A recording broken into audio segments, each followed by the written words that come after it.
And I have to have a football analogy in this discussion. It's something because I love football. But it's something that we all have plans we all come up with. But the key to those plans is always pick the low-hanging fruit that you can focus on in 1 year and do it. Because sometimes we're more worried about the film instead of playing the game. And you got to play the game. And the film is important, no question about that. Plan is so important, but don't forget about playing the game. You got to play the game and do your best. And failure is always going to be part of that game. But don't focus too much on the plan. The plan is there as a document, a planning document, but don't always set yourself to it all the time.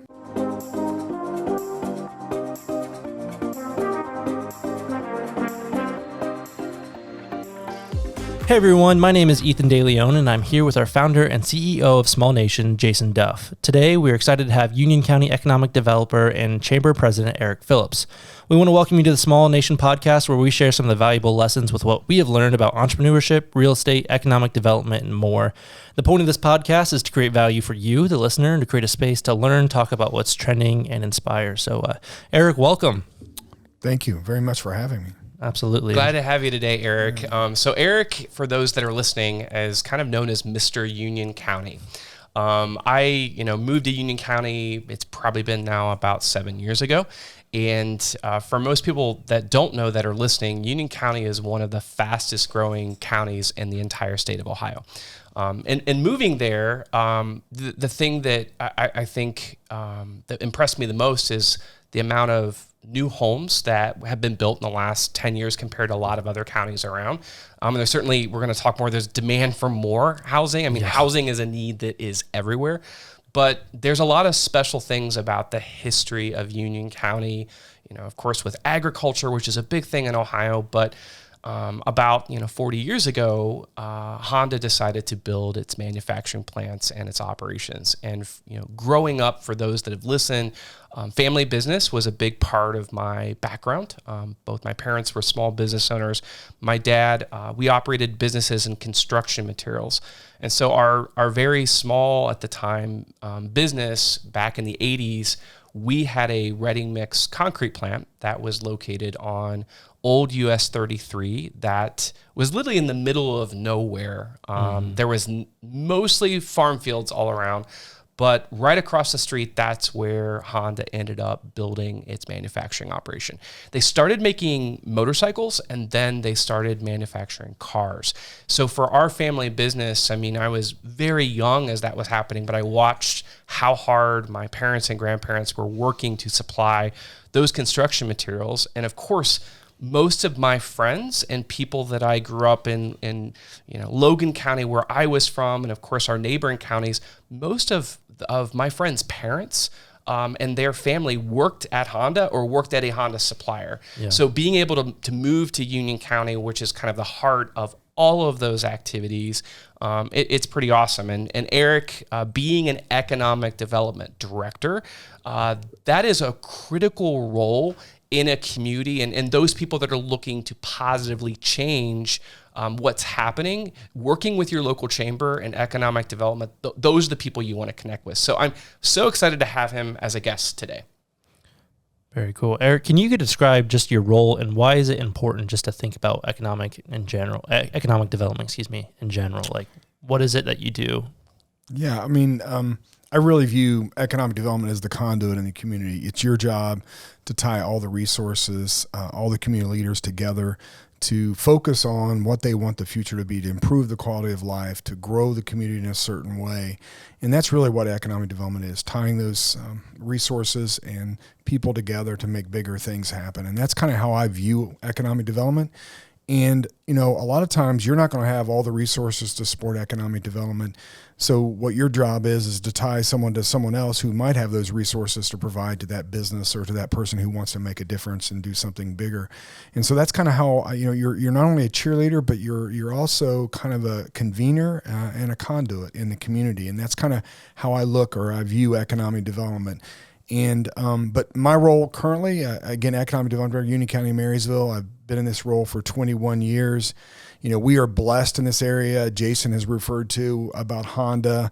Honda's been here since 1979 with the motorcycle plant, but so far they've invested over $11 billion in the state of Ohio. I mean, that's the first Intel in Ohio. A lot of Yeah. people aren't saying that enough, but Honda's and their impact is just insurmountable. The monies they have invested, the taxes they've paid, the community involvement they've made, the monies they've donated, but on top of that, their associates they encourage to participate and to volunteer has been remarkable. So Honda has been a win for all of us. The other thing, Union County's been blessed to have companies like Scott's Miracle-Gro. They've been here 154 years in Marysville, the world's largest lawn and garden consumer product company in the world. They employ about 1,200 in Marysville. We also have a Nestle R&D facility. Every coffee that's in North America has to go through research and development at Marysville for approval, which is kind of cool. And freeze-dried coffee was invented in Marysville, Ohio. That's cool. In the 1960s, people don't know that. And then you have Parker Hannifin, and you have a Continental facility. You have Select Sires. We now produce more bull semen than any other county in the world, which is another. I mean, that could be on a billboard, right? I guess. It's funny when you say that because the CEO or the president, Dave Thorbond for Select Sires, you came to the commissioners on multiple occasions and says, hey, look, instead of putting a car on all your road signs, I think you need a sperm on all your road signs. And, I know we're doing a podcast and maybe, inappropriate language, but still it's part of life. And because they basically have bull seed, they produce bull season on an annual basis, a ton of it. And they have bulls insured for $7 million because that's how much semen they produce. And he said, why don't you put a bull semen on every road sign? And so the commissioners laughed. They laughed it off. But then one year, the county commissioners, they had one of their annual meetings, and one of the commissioners presented one road sign that had a bull semen on the actual sign and presented it to the CEO for Select Sires. Listen, we talk about trying to not be in the middling many and promote the same things. There's a unique thing to promote, right? That's embracing your weird, I guess. That's really cool. If you start thinking about that from an economic standpoint, how that, what that does for the area, especially in Ohio, agriculture is huge here. So how did you get started in economic development and with Union County Chamber? Like, what brought you to this?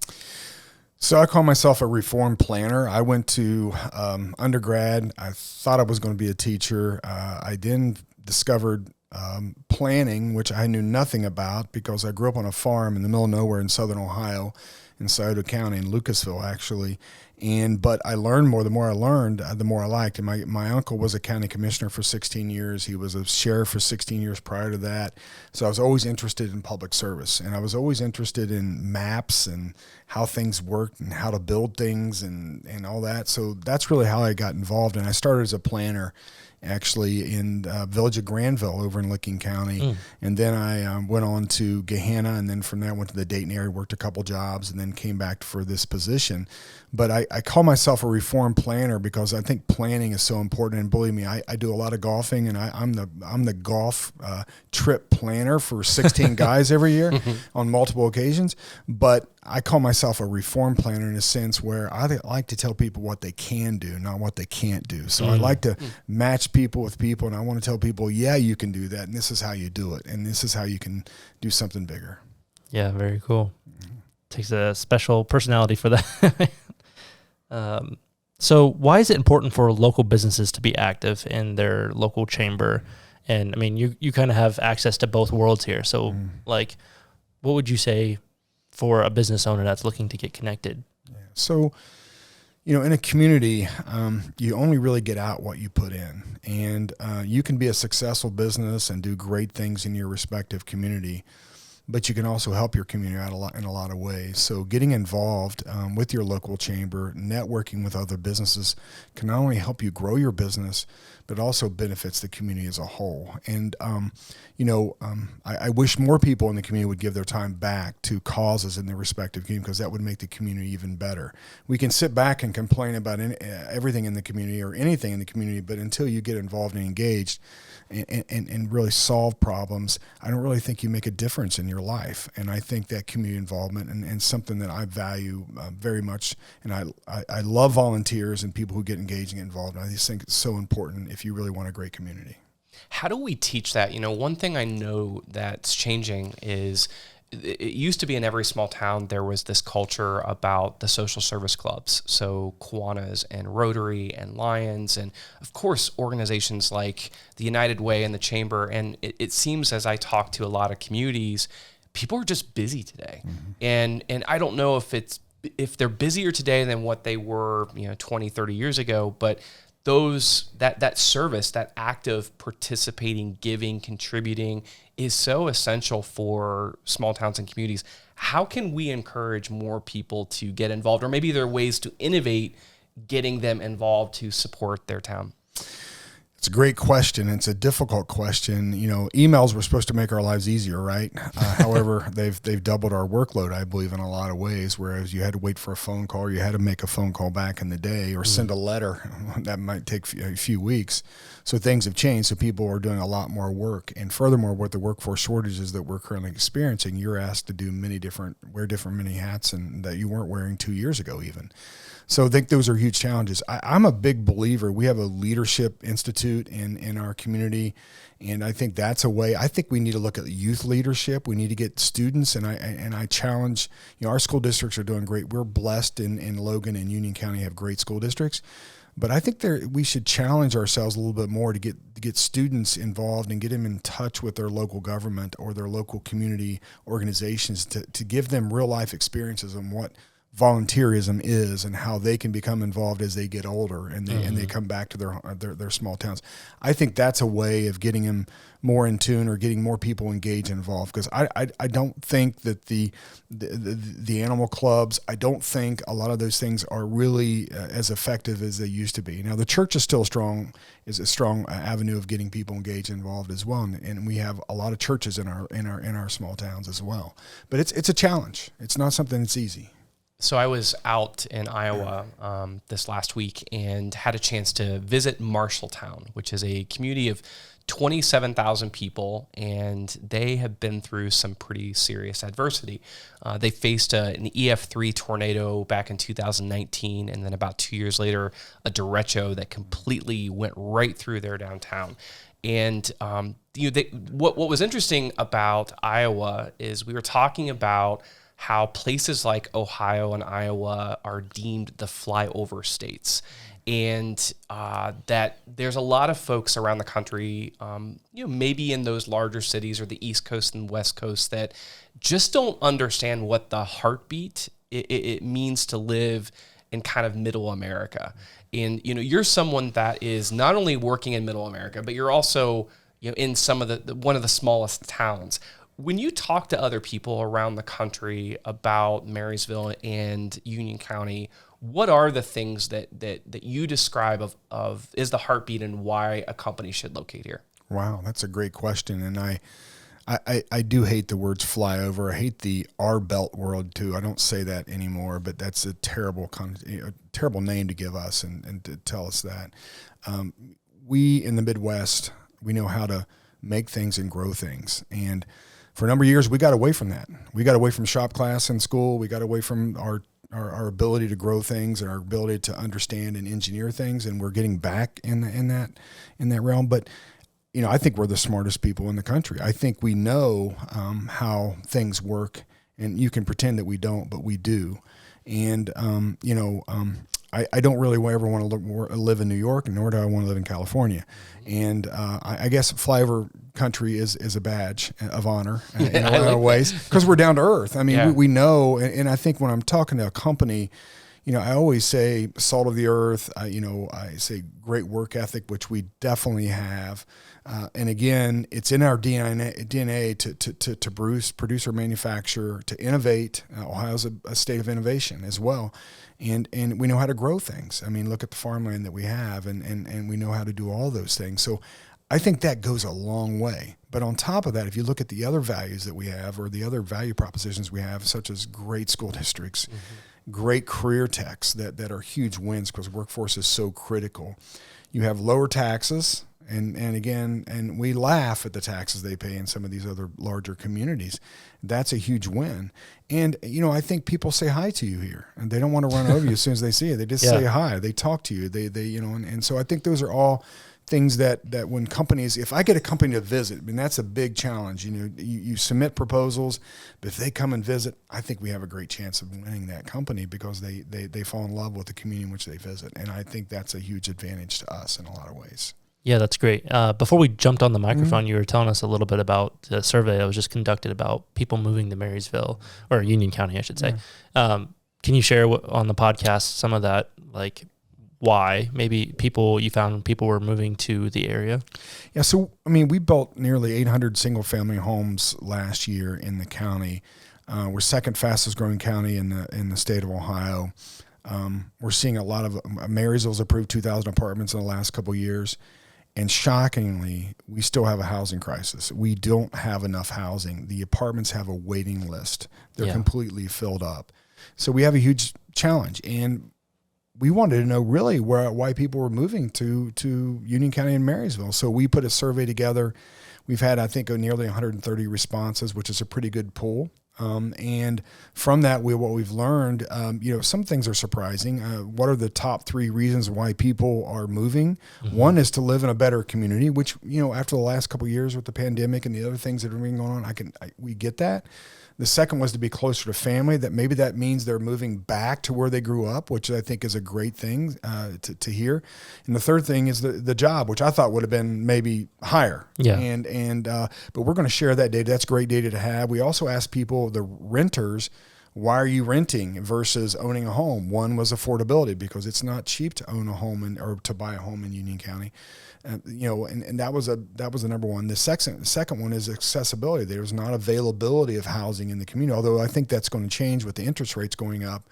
We're going to have more supply than demand, and shortly. And then the third reason of why renters is flexibility, and I think that flexibility, the way that the question was played out here, was that people really want to be able to move where they want to move, when they want to move, and they don't really want to be tied down with a home.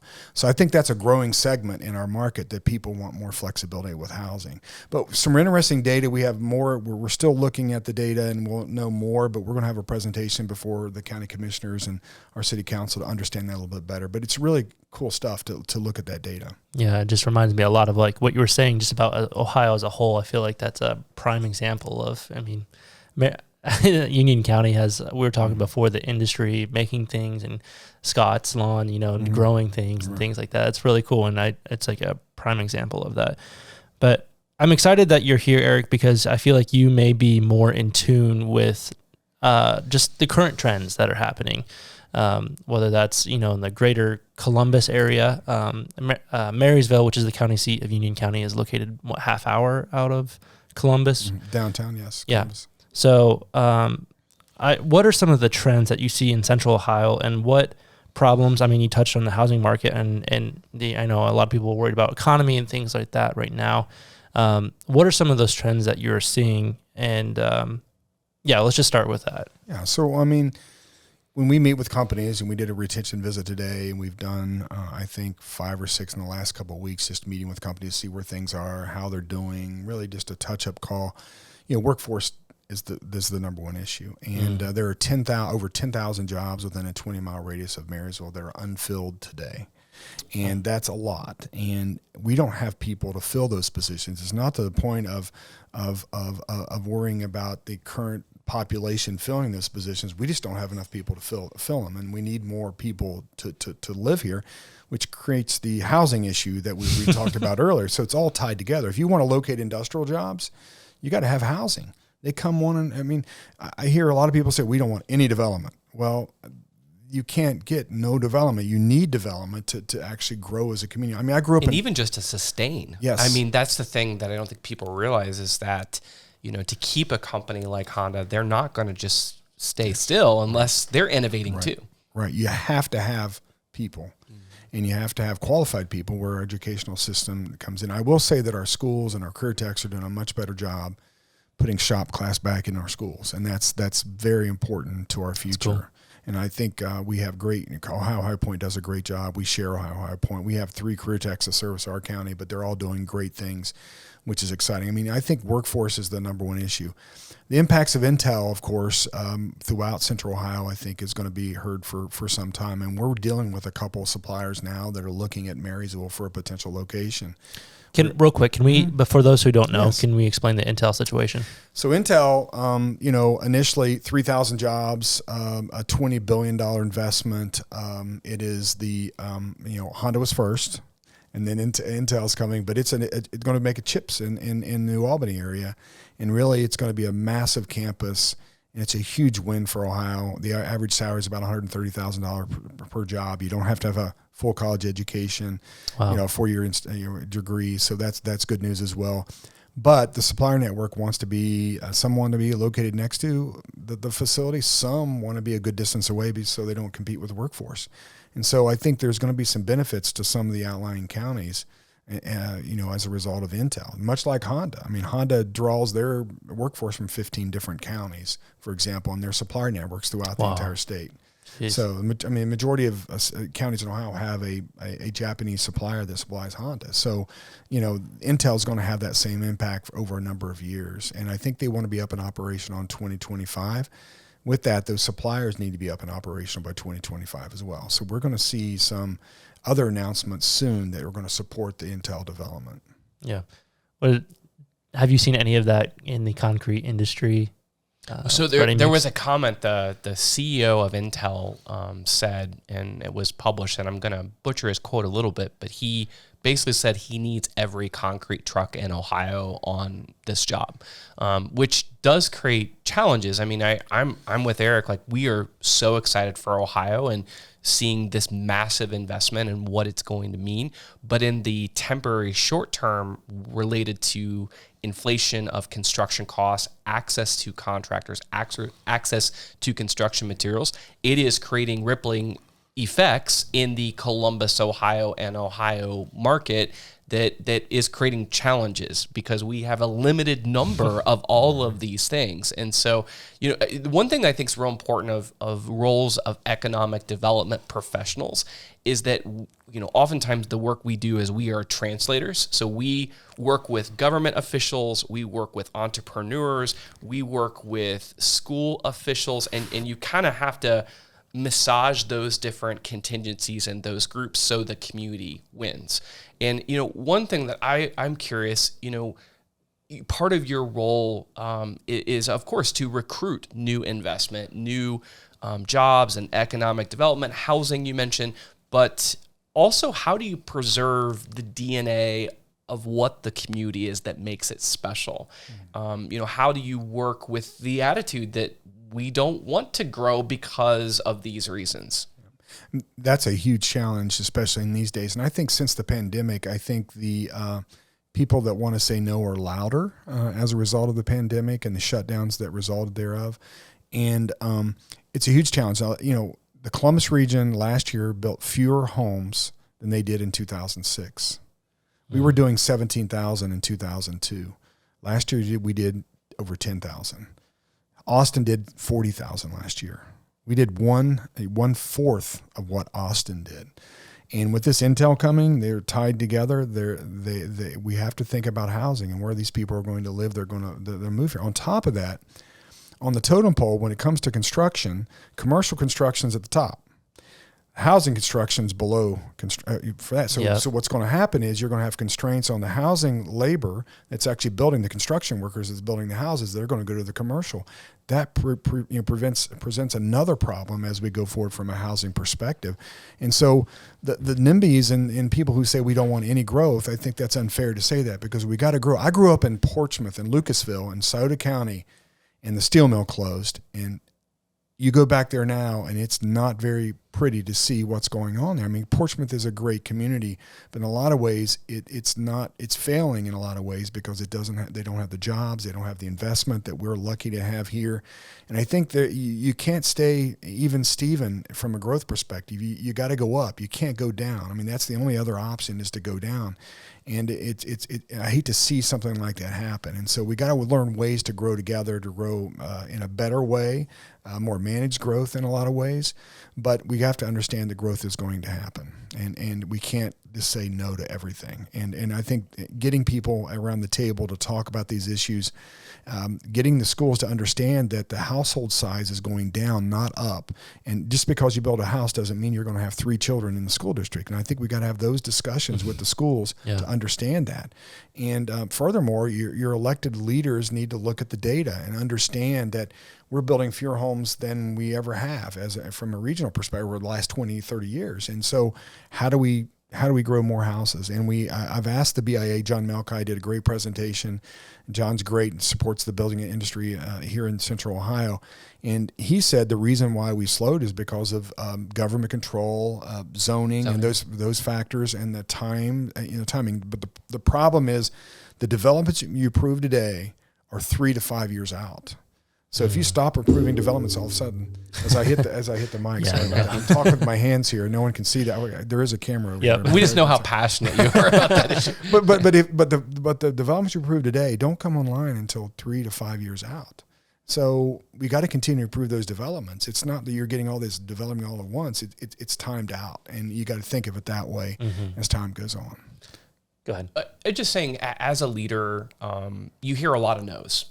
How do you, and this is something, I go into a lot of communities that unfortunately don't have a chamber of commerce or an economic development director. Sometimes it's just the mayor that's trying to make positive changes, or maybe it's a member of the community or a business owner. How do you help when you hear a lot of no's? How do you help, overcome that? I think data is your best information to provide the leaders to say, hey, look, here's the situation. So yes, I understand your position, but here's the data that says that this is not exactly what you think it is, and here's how we can make something happen, and maybe there's a compromise. So always try to look for a compromise, I think, is key to all that.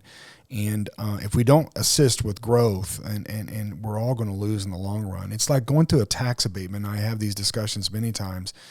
People say it's corporate welfare. But honestly speaking, we all get a little of corporate welfare or personal welfare in the country.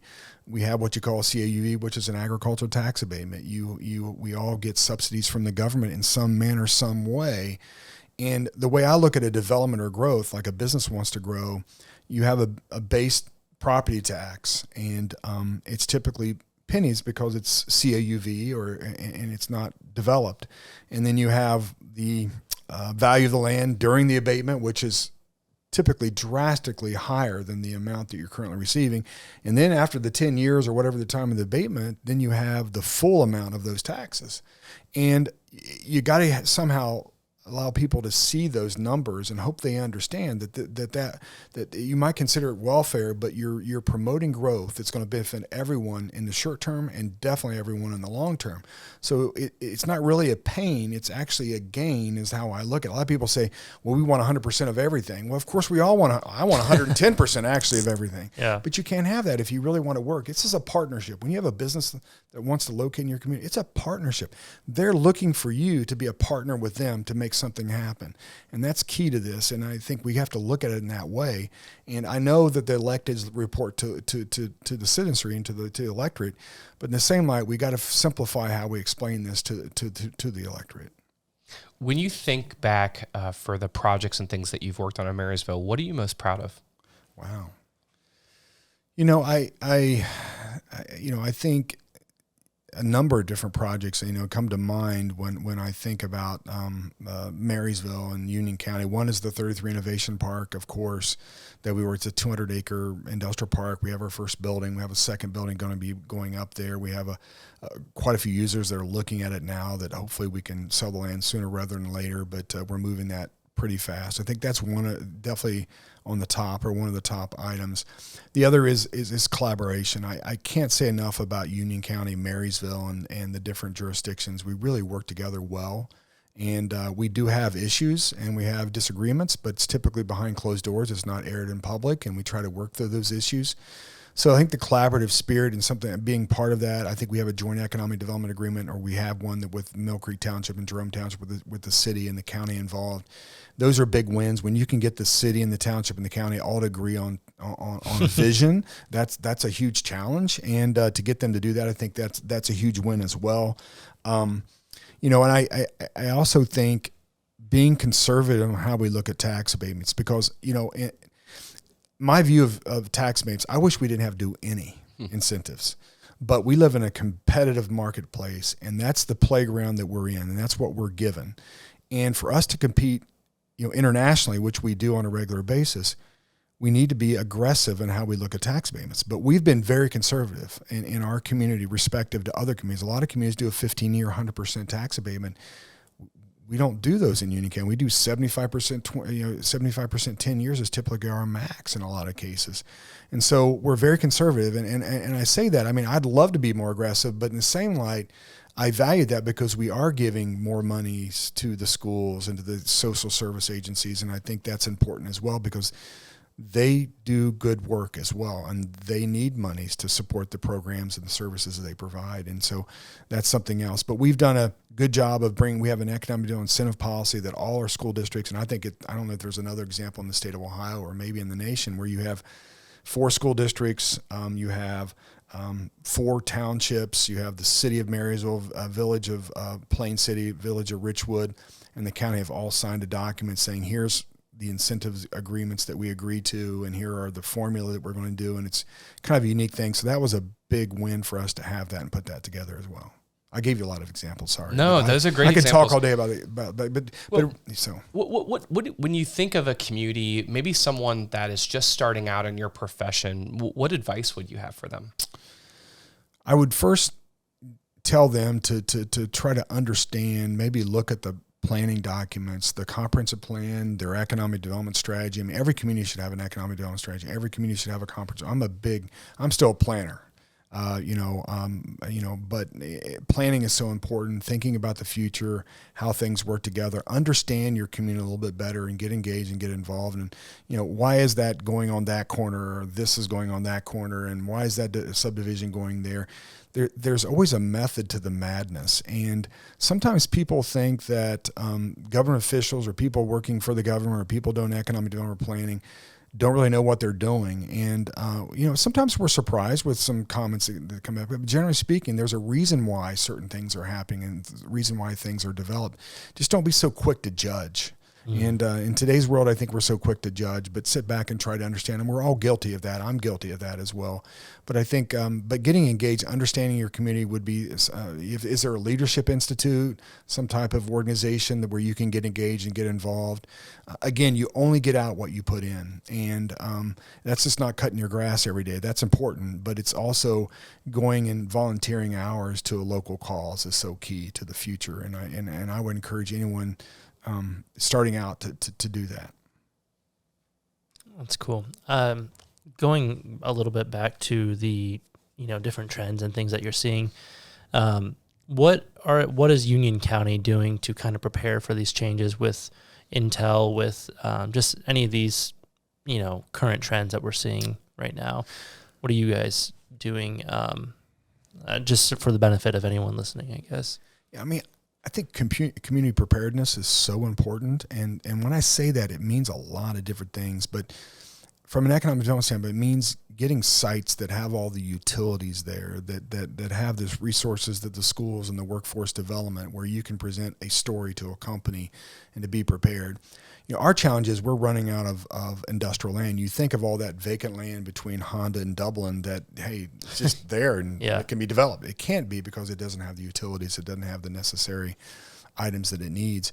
And I think our big challenge is making certain we have more sites that are readily available. And that's a huge thing that we're currently working on and trying to understand how we can make these sites better or ready for future development. I think constant communication with your school districts and what they're doing to make certain that businesses are tied to the school districts.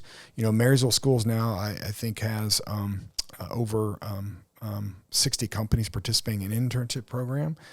Tolles does a great job. Ohio High Point does a great job. I think in the county as a whole, I think we're nearing like 200 internships for a high school. I wish I had a high school internship. Wow, That would be awesome.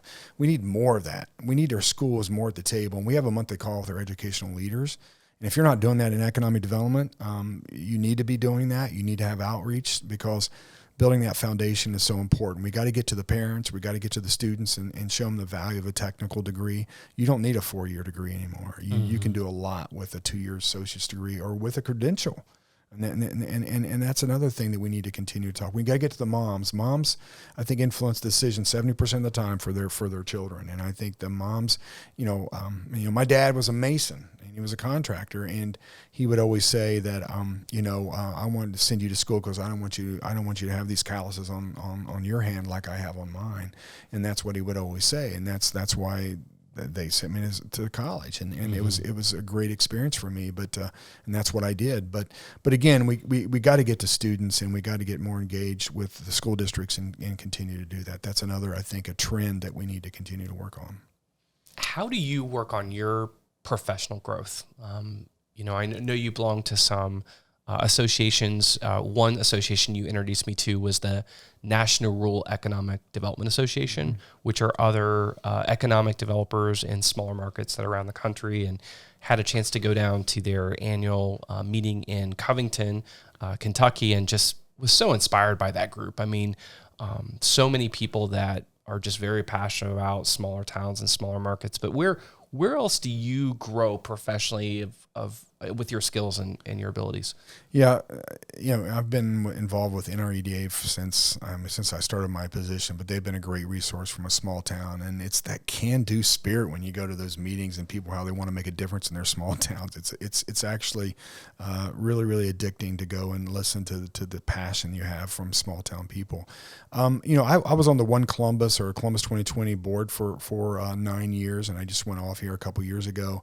That's something where you sit around a table with a lot of leaders in Columbus, business leaders as well as government leaders, and talk about how we want to grow the region. I've been on the MORPSI board, past chair of MORPSI. That's another resource that I've used. They're a great resource to keep up on my profession. And that's about planning, about transportation. I also have been involved with IEDC. I was involved in the host committee bringing IEDC, which is the International Economic Development Council, and bringing them to Columbus back in 2010 when they did their annual conference. I've been involved there as well. And I do, and since the shutdowns, the COVID, I haven't been traveling as much, but we do a lot of trade missions, and I learn a lot from that. And I'll tell you a story which I told a few days ago. I remember going out to the Silicon Valley, 15 years ago, and we had a meeting with Google, and I was with Jobs Ohio and Columbus 2020 at the time, so it was probably 10 years ago now. And we had a meeting with Google, and we went into their facility, and we had a meeting with someone. They were late coming in, and the meeting was very fast. It was like, why are you here kind of meeting? Like, whatever. What are you doing here? Kind of like, what's going on here? And now fast forward, of course, Google has a presence in New Albany. AWS is here. Facebook is here. Intel just made their announcement. Now we're on radar, complete radar, full-blown radar at this point with Intel and all that. I tell you that story because something else we've worked on is a smart mobility corridor called the Beta District. It's basically a playground for autonomous and connected vehicles that we've invested over $100 million. When I say we, it's the state of Ohio, it's Ohio State, it's the Transportation Research Center, it's Honda, it's Marysville, it's Dublin, it's Union County. We've all worked on that. And I remember going to Detroit. And in 2019, I was in Detroit 9 times visiting with companies. I remember a short time previous that we couldn't even get into any of those companies. Now they want to talk to us because we have something to sell. We have an infrastructure that we've actually built, something special that we can now market. And I tell you that because I think you as a community, what is your niche? What do you want to be? Build infrastructure. I mean, I look here at Bell Fountain. My gosh, Jason, the work you've done here, this downtown is electrifying. And to come to it now versus a short time ago is amazing. And you've created a niche for Bell Fountain. And I think that's going to pay dividends in the future. And I think each community, small or even large, you need to find your niche. What is it? What do you want to attract? What do you want to be when you grow up? And I say that in a fun way. What do you want to be? And I think that's a challenge. And this smart mobility corridor was a challenge, but we made it an opportunity, and we all worked together, and we all collaborated, and we all worked together to make a bigger thing happen, and that's exciting. That's really cool. Now you're starting to see doors open because of that work. Yes. It's really cool. Anything else? Listen, I think I'm going to share what the golden nugget is. All today. right, hit us with it. I think Eric said it really well. Is that the story about the Ohio group going to Google is oftentimes, if you may be ahead of the curve with the ideas, the strategies, and what you know in your local market, and sometimes that will fall on deaf ears. But being able to show up and that's it, showing up. Today, you look at, Marysville's had this deep background and history with automotive manufacturing. And you, a few years ago, saw the articles that electric vehicles are growing and massively growing. And so for community leaders to come together, and I think that's the other thing with Eric's planning background, is knowing that you can't put your head in the sand. You have to anticipate these changes and prepare your community for what is to come. So having the smart mobility corridor is going to be a game changer for 33. And you have Intel on one side of it over in Newark, and you've got, Logan County, Union County on the other side of that. We are perfectly positioned. But that doesn't mean to set back and just expect it to come. Right? We have to work hard. You've got to put your head down. You've got to hustle. And I think that's the message for anyone listening today. Very could Well, thank you for sharing. Could I have just one more thing? Absolutely. Yeah. So we all have our plans or strategies. This is something that, and I have to have a football analogy in this discussion. It's something because I love football. But it's something that we all have plans we all come up with. But the key to those plans is always pick the low-hanging fruit that you can focus on in 1 year and do it. Because sometimes we're more worried about the film instead of playing the game. Mm-hmm. And you got to play the game. And the film is important, no question about that. Plan is so important, but don't forget about playing the game. You got to play the game and do your best. And failure is always going to be part of that game. But don't focus too much on the plan. The plan is there as a document, a planning document, but don't always set yourself to it all the time. Yeah, that's really good. Thank you for sharing that. Great. So, all right. Well, thank you everyone for tuning in and checking out the Small Nation podcast. And you can find us anywhere that you listen to your podcast, including Spotify, Apple Podcasts, and even the Small Nation YouTube channel. I hope you're able to pull out some of the value from that conversation, and we hope to see you in the next one. If you enjoyed it, be sure to leave a like, comment, or a 5-star review to help more people discover this podcast. And stay tuned to Small Nation on social media to keep up with the cool projects that are happening here. Until next time, this is Ethan with the Small Nation podcast signing off. Thank you, everyone.